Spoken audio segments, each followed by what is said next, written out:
विघ्नहर्ता श्री गणेश, श्री गणेश, श्री गणेश। मोक्ष द्वारम की क्रीड़ा जिस गति से बढ़ रही थी, उतनी ही तीव्रता से दुष्ट तारकासुर भी अपने भिन्न भिन्न कुटिल प्रयासों से कुमार कार्तिकेय को उस क्रीड़ा की माया में उलझाने का प्रयास करता रहा। किंतु स्कंद माता के आशीर्वाद एवं अपनी सूझबूझ से कुमार कार्तिकेय सभी बाधाओं को पार कर पुनः क्रीड़ा पटल पर आकर स्थित हो गए। तो क्या अब हम अपनी क्रीड़ा आगे बढ़ाएं तारकासुर? किस मिट्टी से उत्पन्न हुआ है ये? ऐसा क्या है इसमें जो ये प्रत्येक संकट से बाहर आने में सक्षम हो रहा है? मैं अपने माता पिता आदि पुरुष महादेव एवं आदि शक्ति जगत जननी माता पार्वती के चरणों की धूल से उत्पन्न हुआ हूँ तारकासुर। जगत जननी माता पार्वती के चरणों की धूल से उत्पन्न हुआ हूँ तारकासुर। इसीलिए तुम्हारी ये तुच्छ युक्ति और चालें मेरे मार्ग में बाधा नहीं बन सकती। मैं कैसे भूल रहा था कि कुमार कार्तिकेय महादेव और माता पार्वती के पुत्र, तो फिर उनकी क्षमता को लेकर इतना संशय क्यों? और ये मेरे भीतर इतनी असुरक्षा का भाव क्यों है? धिक्कार है मुझ पर। यदि इस प्रकार मैं यहाँ से लौट भी गया तो किसी के सम्मान के योग्य नहीं रहूंगा, और किसी भी सम्मान रहित पद का क्या लाभ? क्या हुआ तारकासुर? क्या तुम ये क्रीड़ा आगे नहीं बढ़ाना चाहते हो? हाँ, अवश्य बढ़ाना चाहता हूँ। क्या दिखाई नहीं दे रहा है तुम्हें कि मेरी विजय में मात्र 20 अंकों की दूरी शेष है? तारकासुर, तुम्हें शीघ्र विजयी होना होगा, और स्मरण रहे, उसके लिए तुम्हें ऊंचे से ऊंचा अंक लाना होगा, और वही लाना।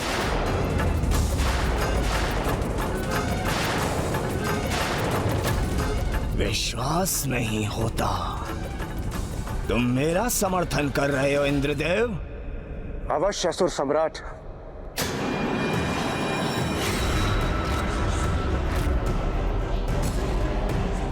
देवराज, ये क्या कर रहे हैं आप तारकासुर का साथ क्यों दे रहे हैं? वायुदेव, ये मेरी अपनी स्वतंत्र सोच है,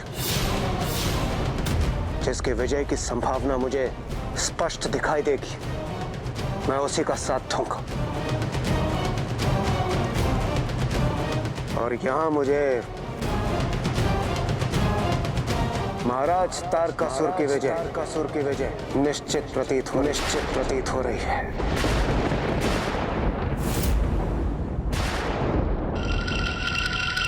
देवराज इंद्र, ये क्या हो गया है आपको? आप ऐसा कपट आचरण कैसे कर सकते हैं? देवराज इंद्र इतनी सरलता से पलट जाएं, अपने परम शत्रु का साथ देने लगे, ये कैसे संभव है? विपरीत परिस्थितियां कभी कभी व्यक्ति का मनोबल गिरा देती हैं, किंतु देवराज इंद्र इस प्रकार स्वयं को पराजित मान लेंगे, ये तो देवताओं के लिए अविश्वसनीय था।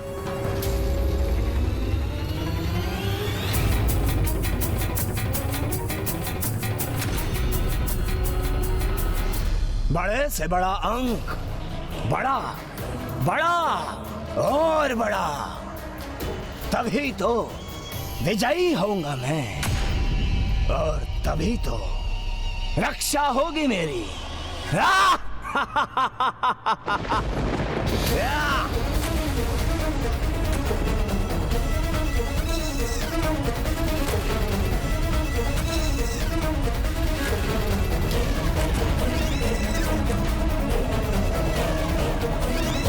ये तो इतना आश्वस्त खड़ा है, कहीं ये क्रीड़ा पलटने तो नहीं वाली, कहीं ये उस खड़क तक पहुंचने में सफल तो नहीं होने जा रहा है। नहीं, ऐसा कदापि नहीं होगा। उचित है इस इंद्र का कथन, बड़ा अंक लाना है मुझे, बड़ा अंक। क्या अंक प्राप्त हुआ तारकासुर? दो। महाराज तारकासुर, ये आपने क्या कर दिया? आपको बड़ा अंक लाना चाहिए था ना, मात्र 2 से क्या होता है? इस प्रकार तो कुमार कार्तिकेय आप तक पहुंचकर आपका वध कर देंगे। अर्थात आपको बड़ा अंक लाना चाहिए ना, और खड़क को प्राप्त करना चाहिए, अन्यथा आपका अंत तो सुनिश्चित है।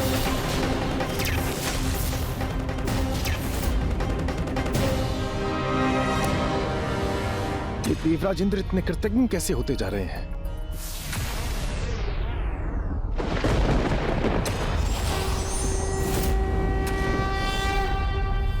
जैसे जैसे तारकासुर के मन में भय बढ़ेगा, उसकी शक्तियां क्षीण पड़ती जाएंगी।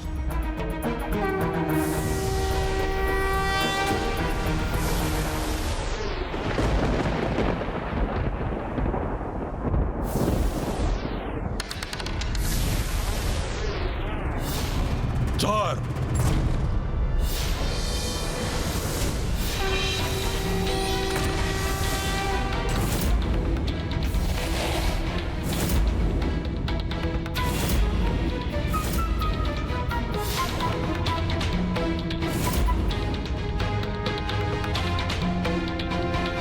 महाराज तारकासुर, 8, 9 अथवा 12 जैसा अंक चाहिए आपको। 8, 9 अथवा 12?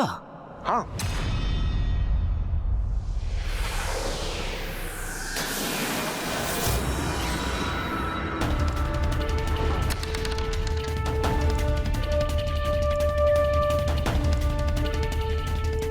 ध्यान से महाराज, अन्यथा आप पराजित भी हो सकते हैं।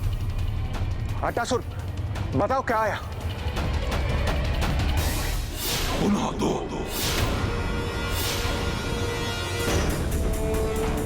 महाराज तारकासुर, क्या हुआ आपको? मैंने कहा था ना आपको 8, 9 अथवा 12, ये 2 तो कदा भी नहीं कहा था मैंने।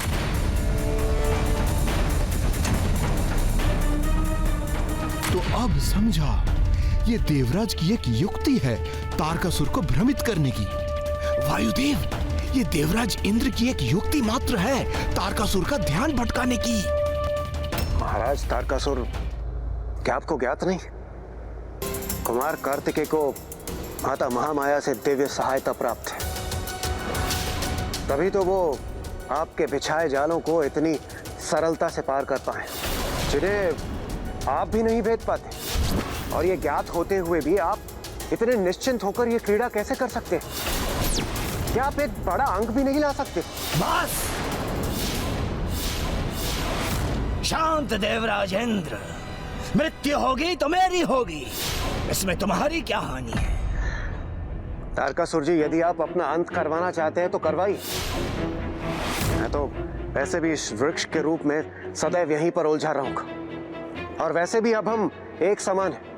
हमारे परस्पर संघर्ष से हमें कुछ भी प्राप्त नहीं होगा। इसलिए मैं आपसे पुनः कह रहा हूं, बड़ा अंक लाइए, बड़ा अंक। कदाचित इंद्रदेव की यह युक्ति सराहनीय है। वो जितनी बार तारकासुर को उकसाएंगे, आवेश में आकर तारकासुर क्रीड़ा में उतनी ही भूल करेगा।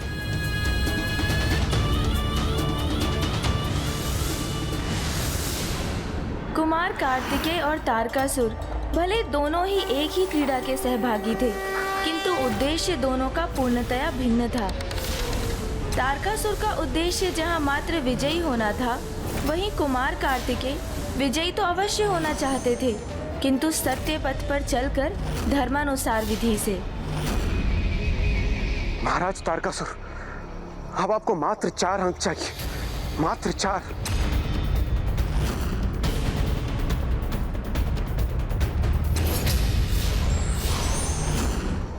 और देवराज इंद्र द्वारा उत्पन्न कोलाहल से जो अंक तारकासुर प्राप्त कर रहा था, उससे और कुमार कार्तिकेय के आगे बढ़ने से उसका ध्यान इतना बट रहा था कि उसे 500 के अंक परिवर्तित करने का अवसर ही नहीं प्राप्त हो रहा था।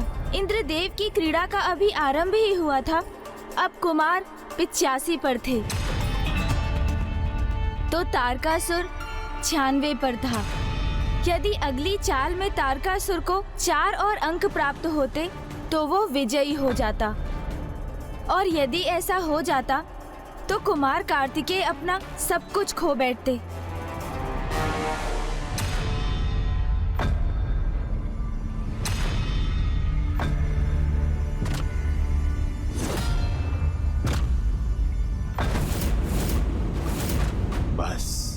अब थोड़ी ही दूरी शेष है, किंतु जब तक विजयी ना हो जाऊं, सावधानी से आगे बढ़ना होगा मुझे।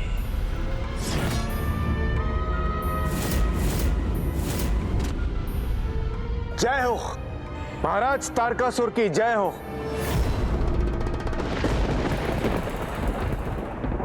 कैसे निकृष्ट द्रोही हैं आप देवराज इंद्र। ये कैसा आचरण कर रहे हैं आप? और ये तारकासुर आपका महाराज कैसे हो गया? कितनी सहजता से अपनी निष्ठा कैसे बदल ली आपने? इसीलिए तो मैं देवराज हूं, बुद्धिमान हूं, इसीलिए मुझे ज्ञात डूबती नैया का परित्याग करना ही उचित होता है। देखा कुमार कार्तिकेय, तुमने देखा? अभी तो मेरी विजय भी नहीं हुई और तुम्हारे निष्ठावान देवताओं में फूट डलवाकर अभी से कलह उत्पन्न करवा दी है मैंने। देवताओं की चिंता छोड़ो और अपनी चिंता करो तारकासुर। अभी विजयी नहीं हुए हो, इसलिए तुम्हारे लिए अभी यही उचित होगा कि तुम क्रीड़ा पर ध्यान केंद्रित करो।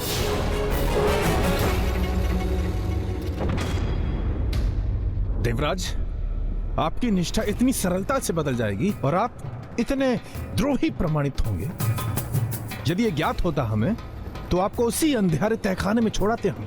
बस बंद करो अपना ये अनर्गल प्रलाप। हाँ हाँ, उचित है महाराज तारकासुर, उचित है। इन देवताओं को तो शांत ही रहना चाहिए। मेरे महाराज तारकासुर विजय के इतने निकट जो हैं, बस घोषणा ही शेष है।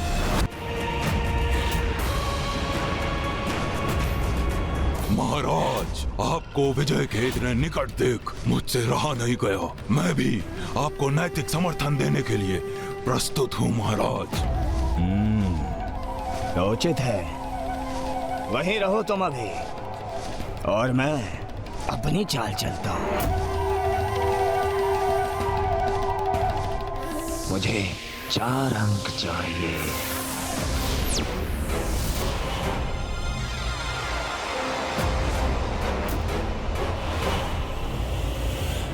एक, 2,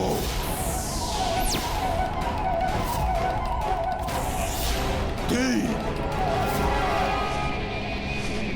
अरे ये आकाश में क्या गिनती गिन रहे हो तुम? इस क्रीड़ा पटल पर 1 से 100 तक के समस्त वर्ग गिन रहा हूं मैं। अरे यदि गिनती ही गिननी है तो अपने मन के भीतर गिनो ना। महाराज तारकासुर की एकाग्रता को भंग क्यों कर रहे हो? धिक्कार है आप पर देवराज इंद्र। पुनः आपने उसे महाराज कहकर संबोधित किया। हाँ हाँ, महाराज ही तो हैं वो। मैं वर्षों से महाराज का प्रमुख सहायक हूँ, उन्हें उचित मंत्रणा प्रदान करता रहा हूँ। तो अब तुम कौन होते हो महाराज की एकाग्रता को लेकर मुझे सचेत करने वाले? अरे मूर्ख, क्या तुम्हें ज्ञात नहीं? मोक्ष द्वार की रचना स्वयं महाराज तारकासुर ने की है और उन्हें गिनती भी ज्ञात है और उन्हें भली भांति ज्ञात है खड़क तक पहुंचने के लिए उन्हें 2 नहीं, उन्हें चाहिए 4। उन्हें 4 का अंक चाहिए। ये इसीलिए तो मैंने कहा 2 नहीं, 2 कदापि नहीं। अरे तो स्पष्ट क्यों नहीं कहते? उन्हें 4 चाहिए। अरे 2 नहीं का भी वही अर्थ है मूर्ख पक्षीराज। 2 नहीं चाहिए, 2 कदापि नहीं चाहिए। महाराज आप 2 पर ध्यान दीजिए, 2 नहीं चाहिए। महाराज तारकासुर, यदि आप तब बड़ा अंक ले आते 8, 9 अथवा 12 जैसा तो चिंता की बात ही नहीं। महाराज 4 किंतु अब 2 कदापि मत लाइएगा। 2 नहीं 4, 8, 9, 12 नहीं, अरे 2 नहीं अर्थात 4। 4 ही उचित है, 2 तो लाइएगा ही मत। 2 कदापि नहीं महाराज, 4, 2 नहीं। अरे शांत! दो पर ध्यान केंद्रित मत कीजिए महाराज। स्मरण रखिए महाराज, 4, 2 नहीं 4। कदाचित महाराज तारकासुर के मन में मैं पर्याप्त भ्रांति उत्पन्न करने में सफल हो ही गया। 2 नहीं 4, 2 तो कदापि नहीं। 4, 2 अथवा 4, 2 था अथवा 4 था। 2 4 2 4 4 था 4। अरे क्या था उचित अंक? 2 कदापि नहीं महाराज, कदापि नहीं महाराज। 4 4 नहीं, 2 नहीं।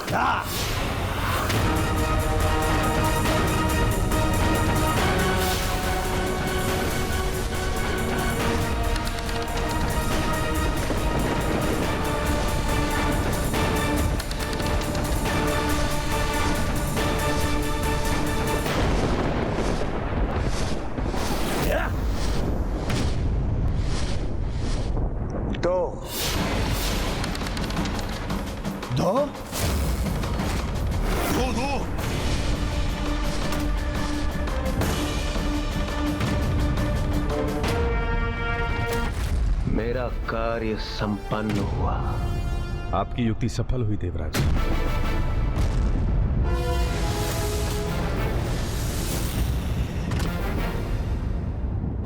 ये 98 पर आकर क्यों रुक गया मैं? आगे बढ़ना है मुझे, विजयी होना है मुझे।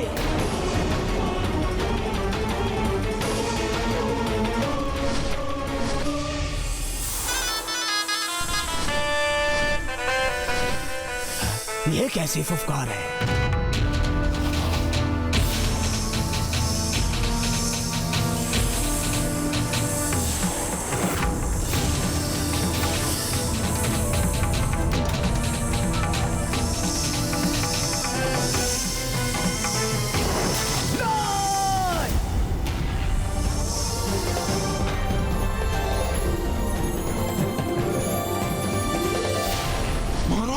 महाराज को निगल लिया सर्प ने।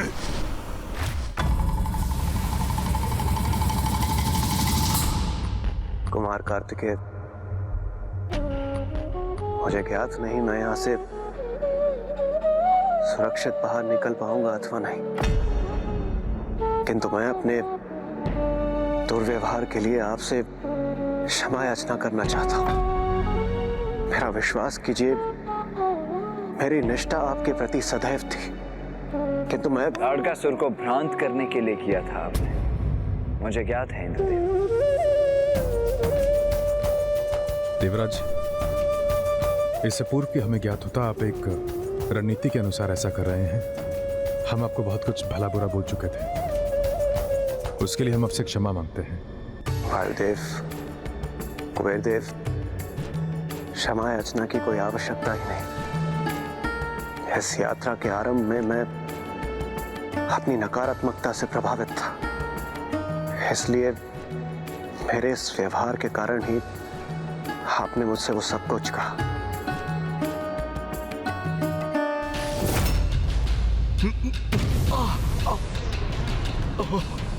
देवता, तो आप पूर्ण रूप से वृक्षों में परिवर्तित हो रहे हैं।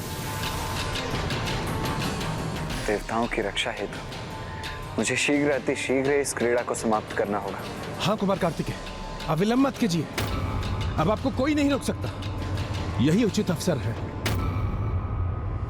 आगे अवश्य बढ़ूंगा वायुदेव, किंतु उचित प्रकार से, क्रीड़ा के नियमों के अनुसार से। कुमार कार्तिकेय नियम का उल्लंघन कर विजय प्राप्त कर सकते हैं, किंतु उन्होंने ऐसा नहीं किया। कहाँ एक और असुर महाराज तारकासुर हैं, जिन्होंने आगे बढ़ने के लिए छल करने से तनिक भी संकोच नहीं किया, और दूसरी ओर ये अद्भुत दिव्य कुमार कार्तिकेय हैं, जो न्याय पड़ता और सत्य निष्ठा पर स्थिर हैं।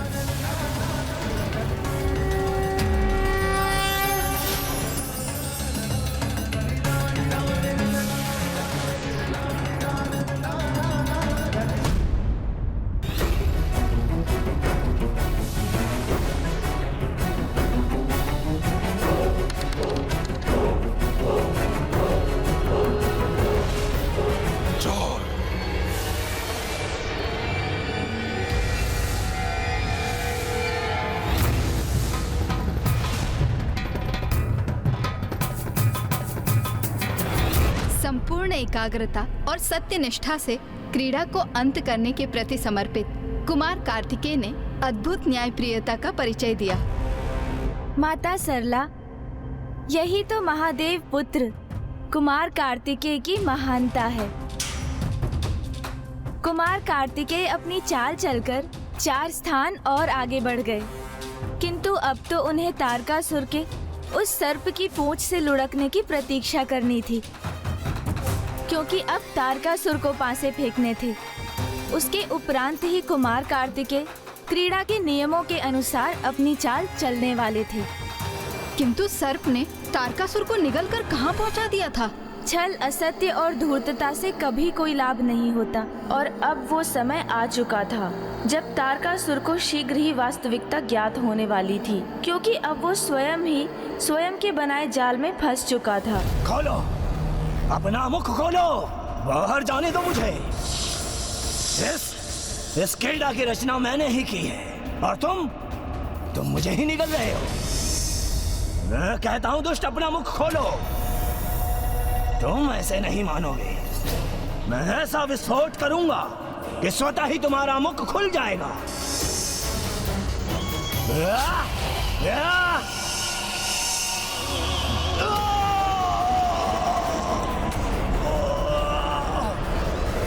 महाराज तारकासुर की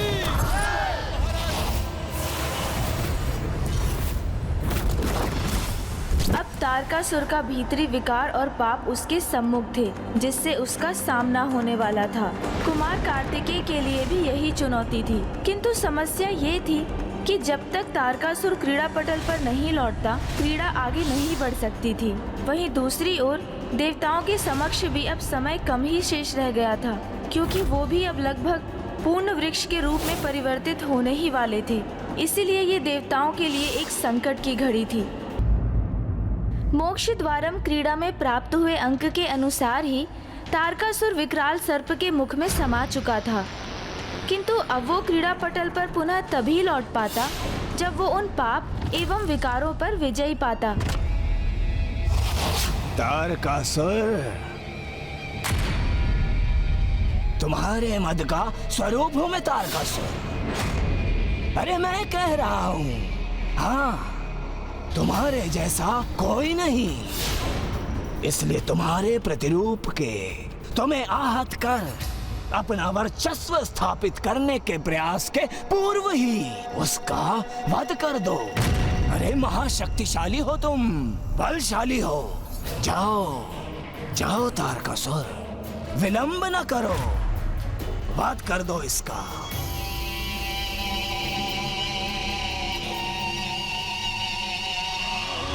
इस समस्त संसार में महाबलशाली महानतम असुर महाराज तारकासुर एक ही है, और वो मैं हूं। मैं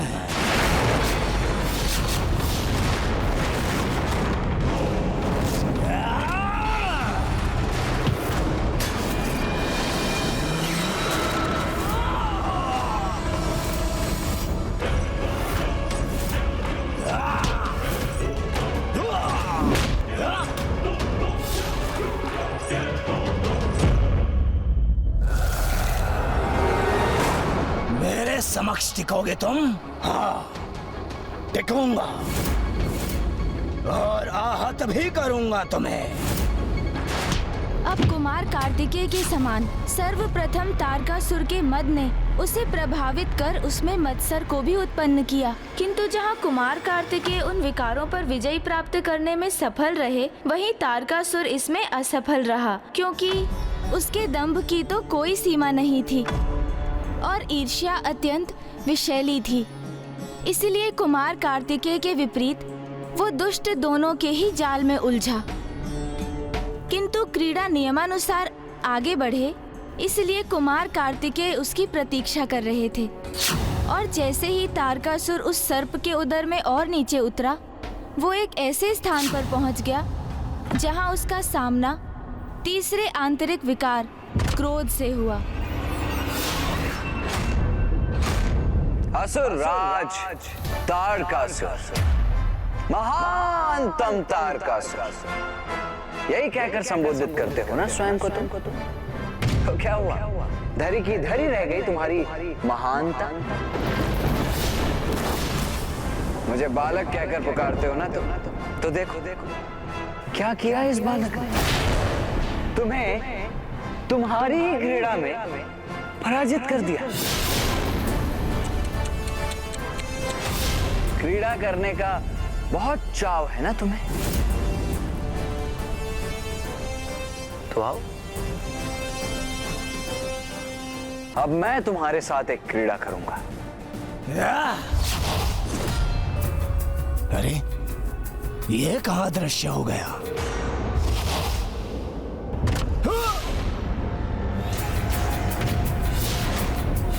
तो आओ ना, क्रीड़ा करो मेरे साथ, पकड़ो मुझे।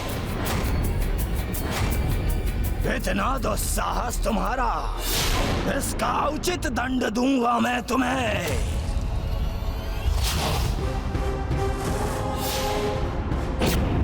यहाँ वहां क्या देख रहे हो? दिखाई नहीं दे रहा? यहाँ हूं मैं।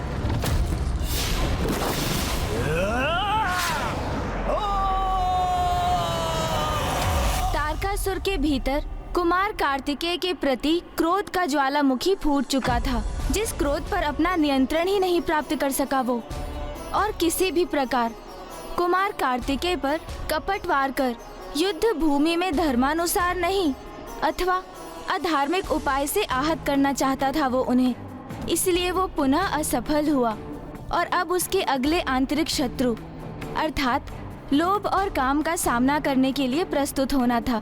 महाराज तारकासुर की, महाराज तारकासुर की, महाराज तारकासुर की, महाराज तारकासुर की, महाराज तारकासुर की, महाराज तारकासुर की। यहाँ तो सर्वत्र जय जयकार हो रही है मेरी। महाराज, तारकासुर की। महाराज, अब आप हमें छोड़कर यहाँ से नहीं जा सकते। हाँ महाराज, अब मेरा अर्थ है अब हम आपको यहाँ से प्रस्थान नहीं करने देंगे। किंतु कहाँ ले जा रही हो तुम मुझे?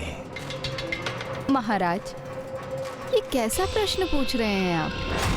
हम आपको ये सुंदर नगर के राज सिंहासन पर स्थापित करने ले जा रहे हैं, और कहाँ ले जाएंगे महाराज?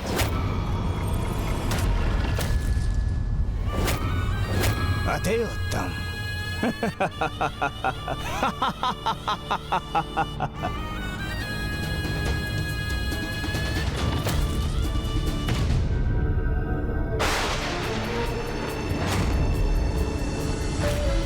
स्वर्ग भी मेरा, स्वर्ग भी मेरा, त्रिलोक भी मेरा, त्रिलोक भी मेरा,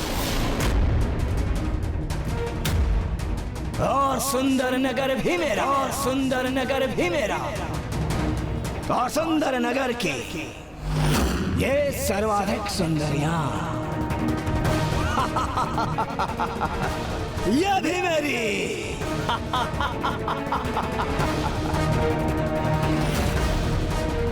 चलिए महाराज।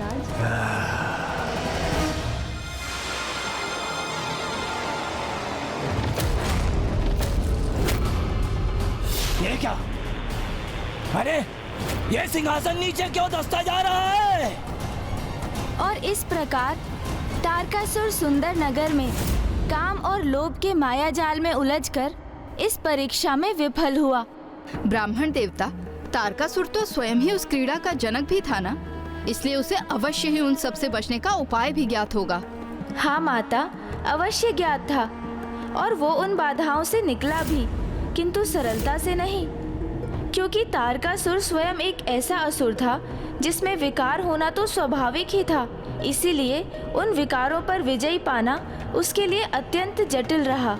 और जब इन सबके पश्चात अंततः तारकासुर अपने क्रीड़ा पटल पर पुनः पहुंचा, तो अपने समक्ष इसका परिणाम देख वो विचलित हो उठा, क्योंकि छल करने का परिणाम क्या असुर और क्या मनुष्य, ये तो सभी को भुगतना पड़ता है माता।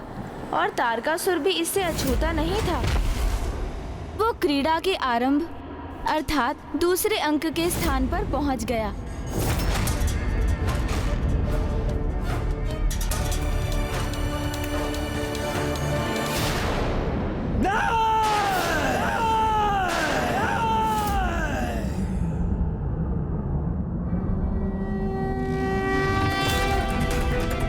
कुमार कार्तिकेय, ज्ञात है मुझे ये कुटिल चाल तुम्हारी ही थी ना?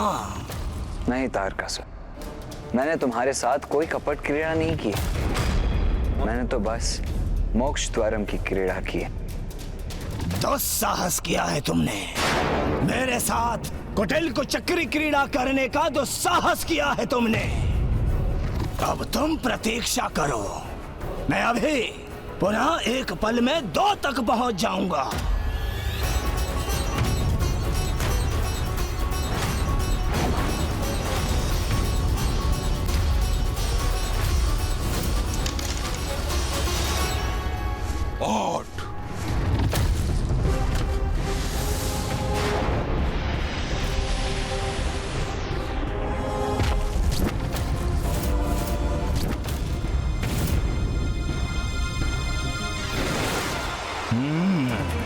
पुनः ऊपर पहुंचूंगा मैं।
कुमार कार्तिकेय विजयी हो गए।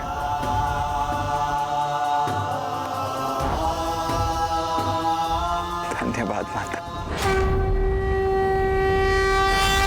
पुत्र, अब तुम अपने लक्ष्य उस खड़क तक पहुंचने ही वाले हो, किंतु अभी भी तुम्हें सावधान रहना होगा पुत्र, क्योंकि खड़क तक पहुंचने पर भी तुम्हारा कार्य अधूरा है।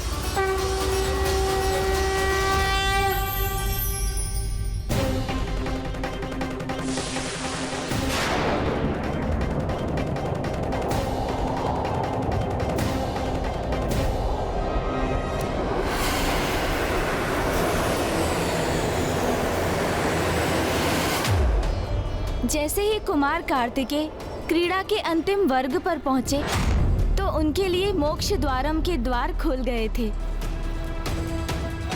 और मोक्ष द्वारम तो जीवन की ही यात्रा का प्रतीक है, अर्थात अपने भीतर के विकारों को नष्ट कर मोक्ष प्राप्त कर ईश्वर से एकीकार होना, यही तो किसी भी जीव का अंतिम लक्ष्य है।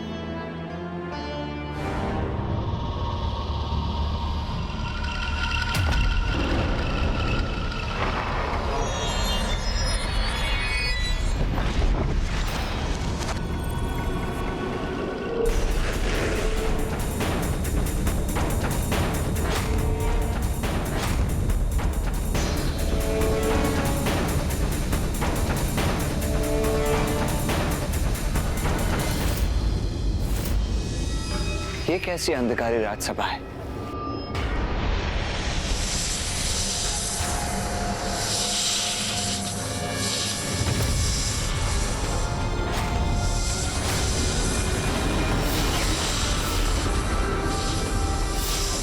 अद्भुत किंतु भयंकर सर्प है।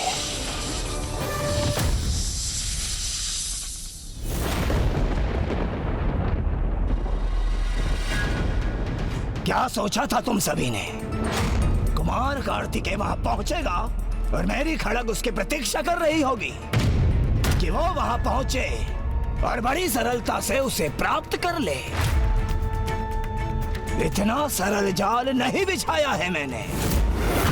अभी तो बहुत कठिनाई शेष है। मेरा खड़ग प्राप्त करने हेतु उस कुमार कार्तिकेय को स्वर्ण सर्प से युद्ध करना होगा। युद्ध करना होगा उसे।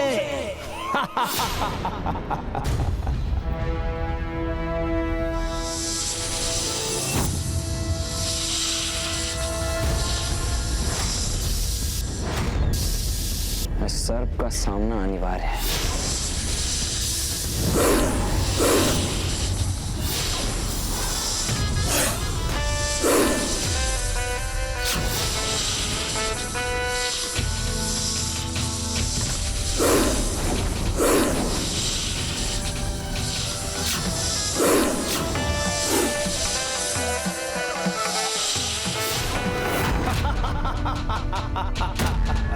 देखा कैसे कुमार कार्तिकेय को इधर उधर उछलने के लिए विवश कर रहा है ये सर्प।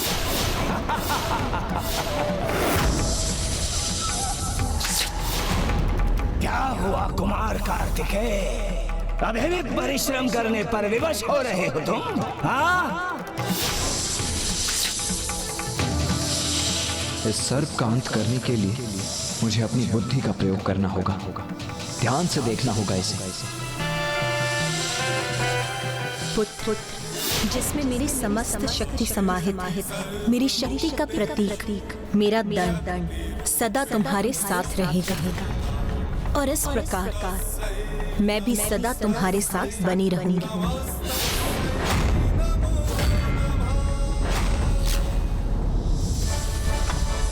माता की शक्ति तो सदैव मेरे साथ है,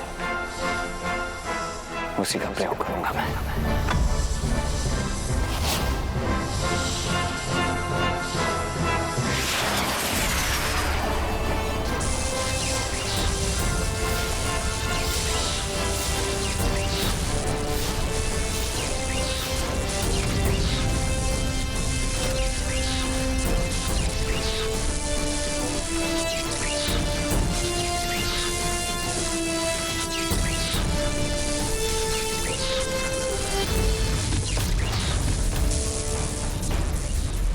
ये क्या, मेरा सर्प, इसे भी बांध दिया इसने? नहीं नहीं, मुझे मुक्त कराना होगा उसे। हाँ।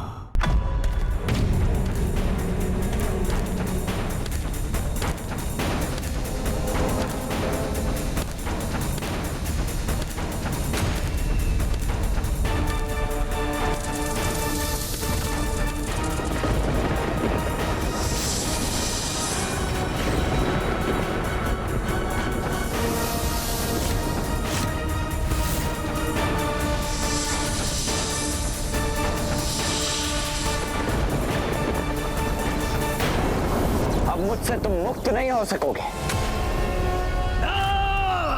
ऐसा मत करो।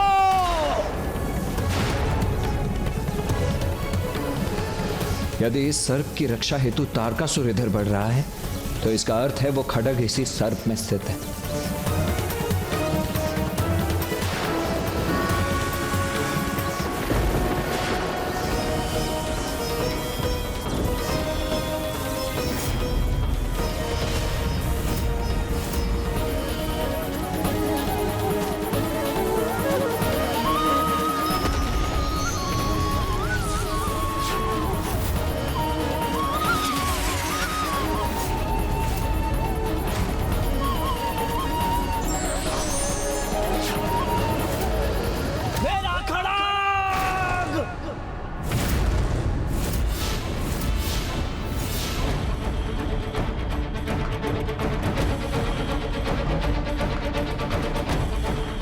अपने खड़ग को कोई क्षति नहीं होने दूंगा मैं।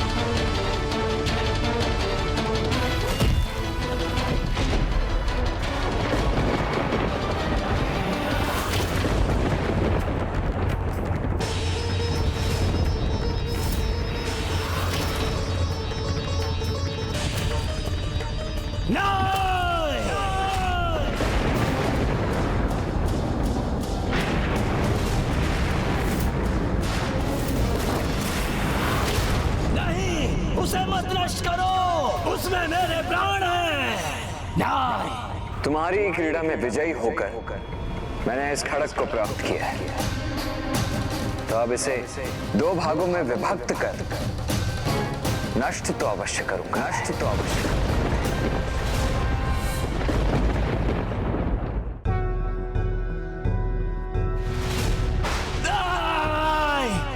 योगीश्वरो महासेनः कार्तिकेयो अग्निनन्दनः कुमारः सेनानिः स्वामी शङ्कर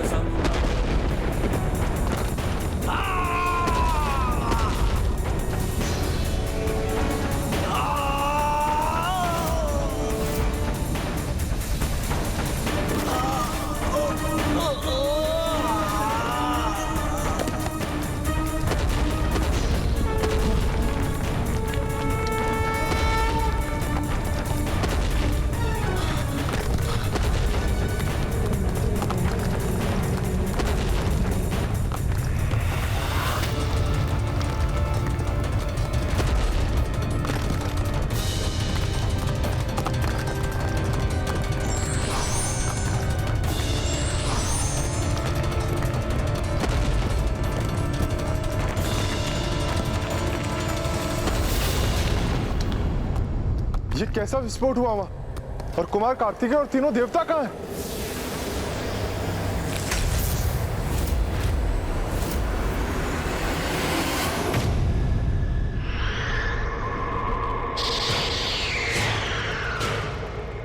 इंद्रदेव, वायुदेव, कुबेर जी,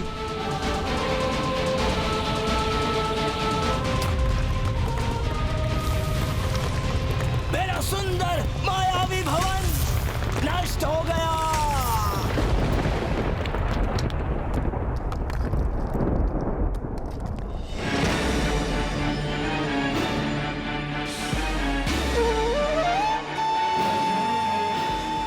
कुमार कार्तिकेय, इंद्रदेव, वायुदेव, कुबेर जी, हम सभी आपके लिए बहुत चिंतित थे, किंतु आप सफल हुए। कुमार कार्तिकेय, आप सफल हुए। अंततः आपने उस दुष्ट का अंत कर ही दिया।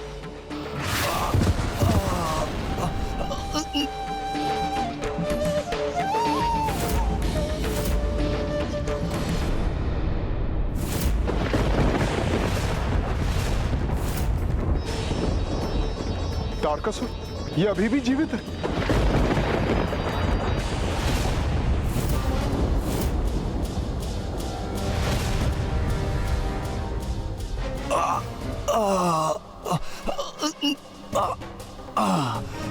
महागणपति जी ने तो कहा था कि तारकासुर के प्राण उस खड्ग में ही नहीं थे। ये कैसे संभव है? कुमार कार्तिकेय ने तो तारकासुर के खड्ग को नष्ट कर दिया था, तो फिर ये जीवित कैसे हो सकता है? खड्ग नष्ट हुआ है और उसके साथ इसके प्राण भी, किंतु अभी इसके कुछ अंतिम श्वास शेष है। मूर्ख, महागणपति जी का पूरा कथन सुना ही कब था तुमने? कदाचित खड्ग का नष्ट होना पर्याप्त नहीं है। कदाचित अभी मेरी कुछ और चालें शेष हैं। कुमार कार्तिकेय, तुम कुछ भी कर लो, किंतु मेरा वादा कदापि नहीं कर सकोगे। अमर हूं मैं, अमर हूं मैं।